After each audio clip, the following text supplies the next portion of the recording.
Jadi kami di sini hadir beserta jajaran, anggota, dan rekan-rekan TNI. Yang pertama silaturahmi.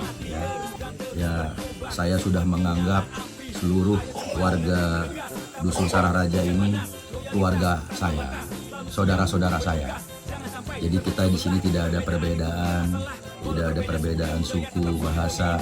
Kita di sini semuanya warga Indonesia.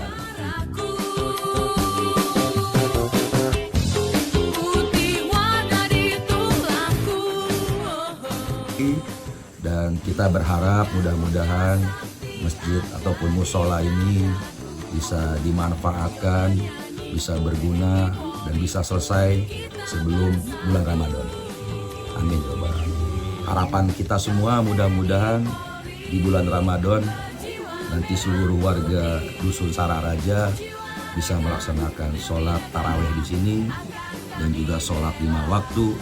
Dan saya tolong amanah saya hari Jumat tolong digunakan untuk sholat Jumat. Ini amanah.